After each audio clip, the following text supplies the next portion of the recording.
was there, The Strongest Man Alive, and Madeline's Reel and Jenny's Chickens. That was, you might have recognized, David Bromberg.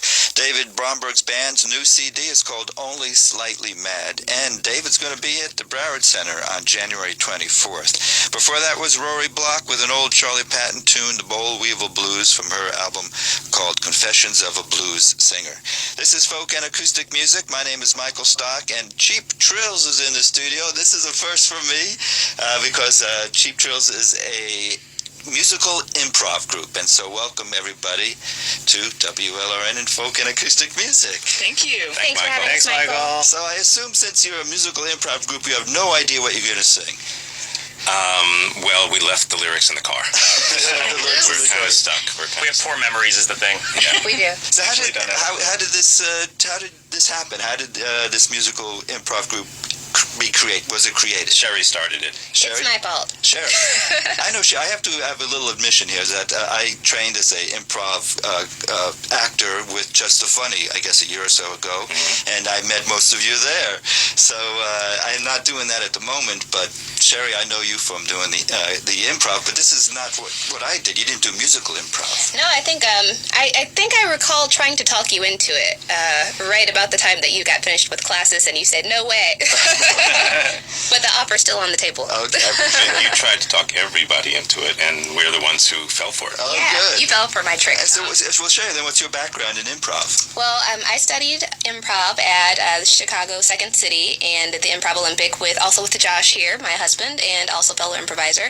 And then we moved down here to Miami, and I really wanted to do musical improv, so I basically asked everyone if they would do it with me, and Tom was the only one who said yes. Did you know there was an improv group here in Miami? I slowly found Just the Funny.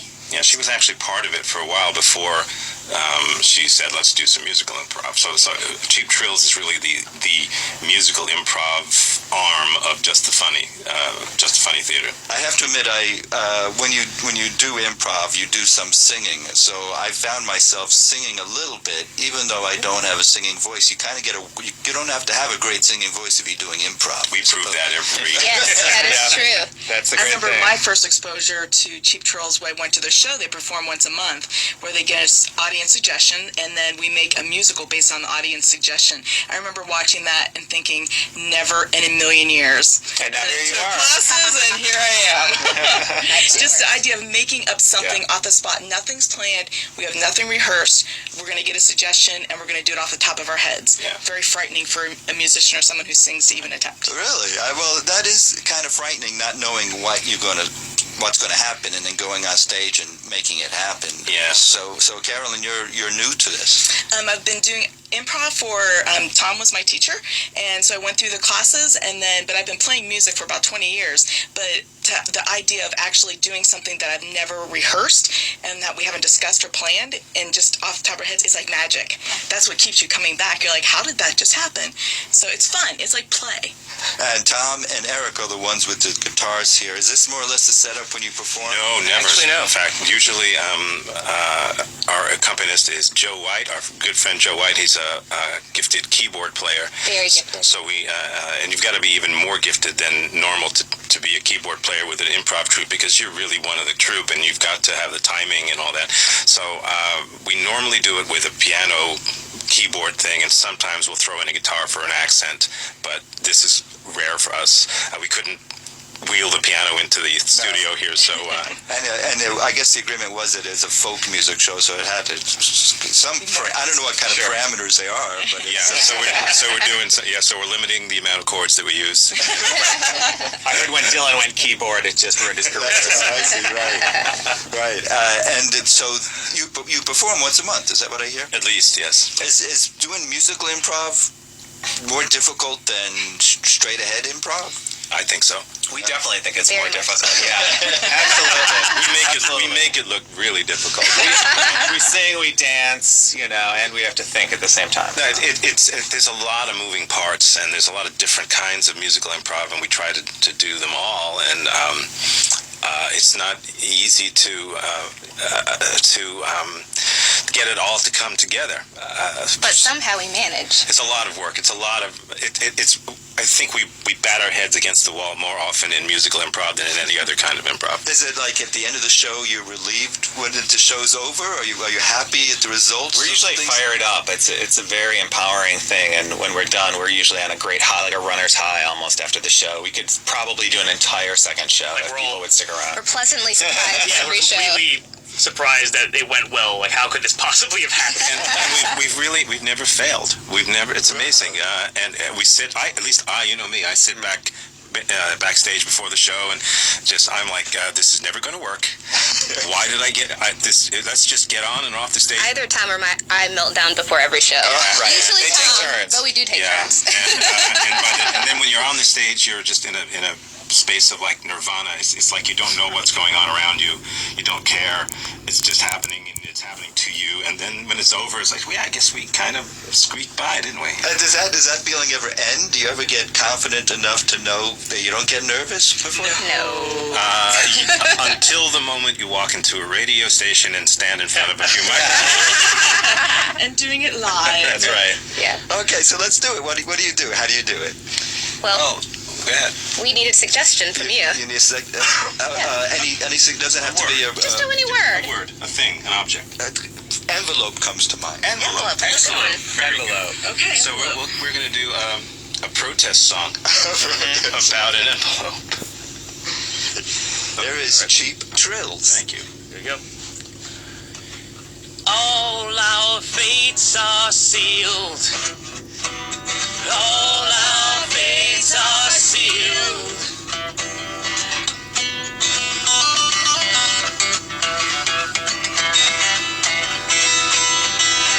When something's wrong, you go out and pick it. When something's wrong, you go out and pick it. Life's like an envelope, it's all how you lick it. When something's wrong, you go out and pick it. Because all our fates are sealed. All our fates are sealed. You got no options, got no choice. You got no options, we got no choice. I can't find my voice, can't find my voice. Well, we got no options and no choice. Because all our fates are sealed. All our fates are sealed. I wrote a letter to the president. Wrote a letter to the president. Didn't have 29 cents, it didn't get sent, but darn it, I wrote a letter to the president to tell him that all our fates are sealed. All our fates are sealed. Wrote a letter to my mom. Wrote a letter to my mom. I said, Mama, they're gonna drop the bomb. Yes, they are. Oh, Mama, Mama, they're gonna drop the bomb. Drop the bomb. All our fates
anxiety. I don't know. It's like you don't know what's coming up next. We're as surprised as you are. Does the audience, is that normal, the audience to be, I guess, be there with you trying to figure stuff out? Or I actually, we do a thing where I get to sort of narrate a scene, and so I'm not in the scene, so I get to kind of watch the scene and the audience from the stage. And I've watched their faces, which we rarely get to do that when we're on the stage because we're very busy, but I'm just standing there talking. So I watch the audience faces, and they are, a lot of them sit there with their mouths open and leaning forward, and just this smile on their face, like they're looking at Evel Knievel about to jump over a burning whatever, you know. It's like, are they going to go down in flames? Is what's going on? One woman came up to me at the end of the show, and she looked at me and she goes, I had to remind myself halfway through the show that you are making this all up. She goes, she thought that in her mind that we had rehearsed and practiced this. Yeah. I remember being improv and being on stage for improv, and you have to go at it with, like, every time you go on stage, there's a producer in the audience who's going to discover you. I mean, to me, that caused me some anxiety. I don't know if that's the way you feel. Well, Mike, you're being a little humble because you actually became rather a good improviser. You were very good. I'm back. I'll be there. I'm back. No, you were. You really were, man. You would not. Yeah, I don't know if you guys know the funny improv side of Michael Stock, but it's there. I mean, you guys. I mean, out there in Radio Land. Yeah. Well, and I think that speaks too to the intelligence level of our audience. Is, you know, we always really expect our audience is going to be smart or smarter than we are, and so really happens, but but really play into that, and, you know, recognizing that they're following us and they're coming along with us and having a good time. Yeah. But it's interesting that improv, I guess, like everything else, is a skill you have to develop. You practice it, and I guess that's what you all do on a constant basis. It's a muscle. It's like exercising. Anything you got to do, and just put in the hours to do it. Exercise, and you know, and then just confidence. People usually ask you, you know, how can you rehearse something that's improvised, and it's not really rehearsing. It's more like, you know, it's more like baseball. You know, how can you rehearse a double play? I mean, you can practice it over and over and over again, and then in the game, when the ball gets hit to you a certain way, your muscles kind of know what to do, even though it's all new and it's all improvised in the game. So, muscle memory. So I listen to WLRN, and I don't understand sports analogies. Can you bring that a little closer to home for me? Okay. Well, okay. I know for me, the one thing about kept me going with improv was the concept that it's not about me, it's about what can I do to make my partner successful. Exactly. So you get into this mentality where you kind of forget yourself and you're trying to set the other person up for success. And so that is what keeps driving me back to improv through all the fear. It's something that I continue to do. Support. You have the knowledge that you are going to be supported by your scene partners. This is like a little improv get-together. It's a love-in. Yes. What kept me going is that you don't have to be funny. You just have to support Well, maybe you don't have to be. It's more important to be honest. You're absolutely and right. vulnerable. Vulnerable is always funny. Yeah. In fact, when we teach improv, one of the first things I know that I do when I teach it, and I'm sure others do, is I try to slap the funny out of people. I just say, you know, this is not a sitcom. This is not stand-up comedy. You're not here to make jokes. You're here to create something that you don't even know what it's going to be. And it will be funny as long as you're not trying to be. I'm in the studio with Cheap Trills. They're, I guess, one of the comedy troupes at Just the Funny. And tell me a little bit more about Just the Funny. And you have classes there for people interested in doing improv? Yeah, as a matter of fact, classes will be there are 5 levels of classes, plus we've got our sketch writing class, which I'm going to be teaching this time around. They're all going to be starting again in the new year, about a week or so from now. All kinds of people take these classes, and the rule of thumb for me has been the quiet one sitting in the corner on the first day of class who's thinking, this is not for me, I'm too shy, I'm too reserved. That's the one who's going to become great at this stuff. Right. It's young or old. Doesn't matter. Yeah, I'm the great old. thing about improv classes is that anyone can take them. It's designed for anyone to get good at it. So you don't need any special skills. You don't need to have any special background. You can be introverted, extroverted, a team player, a lone wolf. There's a room. There's a place for you. There's a place. Really, All whatever freaks you and geeks think come you to are. improv. That's right. And we got kids classes starting this time around too. That's great. Now that I remember it. Oh, so it's just the funny. Is that Coral Gables it's in? Yeah, it's 3119 Coral Way. You see a big yellow and red marquee with the blinking lights on it on Coral Way. It shows every weekend. Yes. Friday and Saturday, 9 p.m. Check out justthefunny.com. JustTheFunny.com. Our next show, Cheap Trill Show, is January 10th, Right. 9 p.m. And we've got the Miami Improv Festival coming at the end of January, I think 21st to the 25th, something like that. Is that going to be with People from all over the country, Groundlings from including the LA. Groundlings from LA, Susan Messing, one of our teachers from Chicago. people from Chicago, New York. Great people are converging on Miami for this. When is that? January 21st. That's a Wednesday. Wednesday through Wednesday through Sunday. The 25th.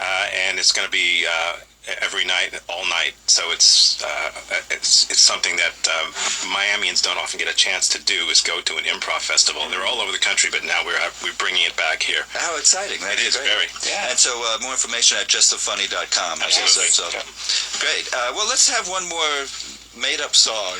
Want to do We'd like to do madrigal? something special for you called a madrigal. Yeah. And No instrument. no instruments. Okay. A cappella. So if you would give us, we have 5 of us, 5 suggestions of things that upset you. Yeah. Oh, okay. That's easy. Holiday time, anytime. Anything. Well, there's income inequality. Income inequality. Oh, you got that. Income Already has I do have that. There's people who aren't nice drivers. Oh. Nice drivers. Okay. Another thing that upsets me is getting away from rainy days. Rainy days. Rainy days. Rainy days. Another one is working overtime. I don't know if that's bad. Okay, working overtime is bad. And finally, something that upsets me. How about crowded airports? Oh, I'm glad I got that one. Okay. So let's repeat that. Let's repeat that. So income inequality, Unnice drivers. Rainy days. Working overtime. Crowded airports. And this is our madrigal. Why is his sandwich bigger than mine? Why is his sandwich bigger than mine? Use your turn signal, please. Use your turn signal, please. Miami Beach, it's flooded once again. Miami Beach, it's flooded once again. Working 9 to 5. Working 9 to 5.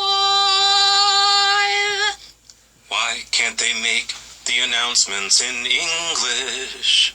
Why can't they make the announcements in English?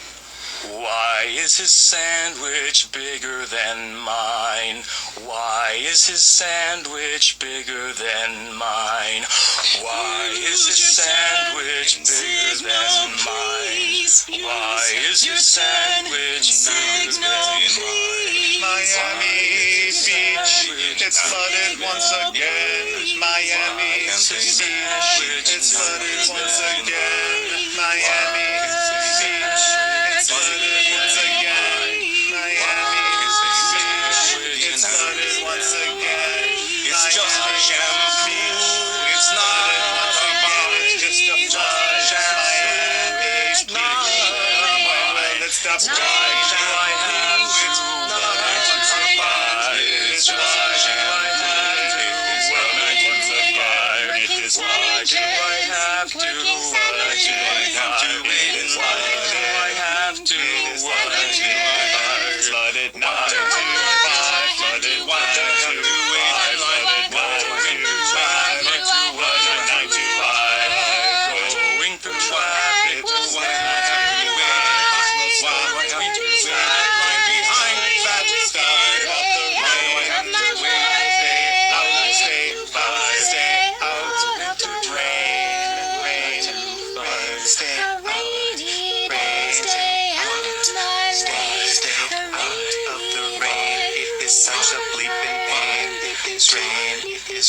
It is such a pain. It is rain.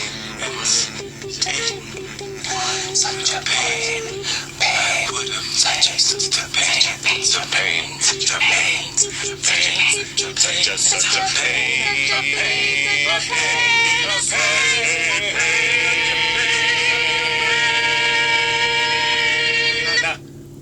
Cheap Trills live in the studio. That's so much fun. That is just, and it sounds so good. Very nice. Cheap Trills from Just a Funny. More information at justafunny.com. Thank you. And Eric, Carolyn, Josh, Sheri, and Tom, thank you so much for coming in and sharing. Thanks so much. It's a pleasure. Thank you. Here's some new music from Christine Lavin.